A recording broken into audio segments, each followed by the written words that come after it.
The room goes up before you do. A dog is asleep by the couch, somebody's yelling at the screen, and all eyes keep flicking back to you like your face is late to the same emotion everyone else already agreed to wear.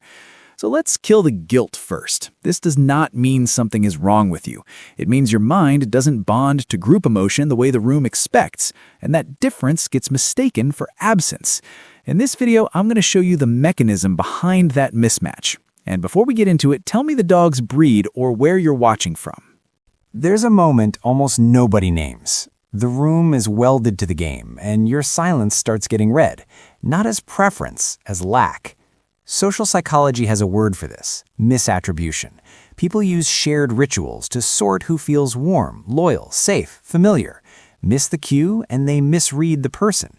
Modern life makes that worse. Corporate small talk turns last night's score into a social password, and always-on culture rewards visible enthusiasm. If you do not perform interest, the room starts treating you like a gap. You can watch it happen in seconds.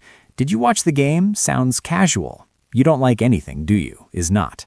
Those are identity probes disguised as conversation. It's like being handed a badge everyone assumes you want, then judged for not pinning it on. The crowd keeps calling that connection. I don't buy it.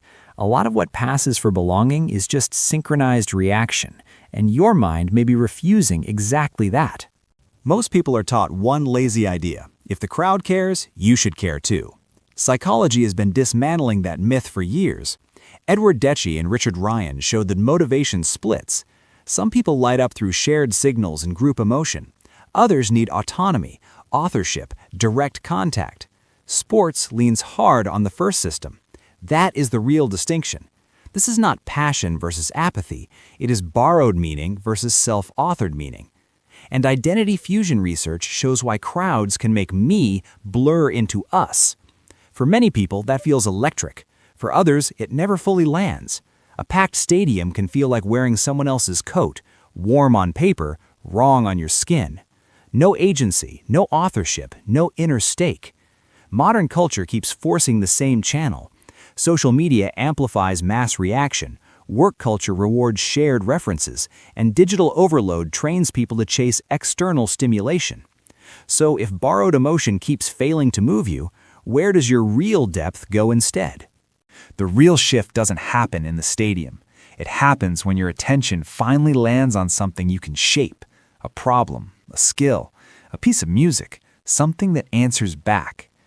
Mihaly Csikszentmihalyi called that state flow, not vague passion, measurable absorption, where skill and challenge lock together so tightly that self-consciousness drops out. The reward system engages because your presence changes the outcome. That is the distinction people keep missing. This is not weak emotion, it is selective allocation.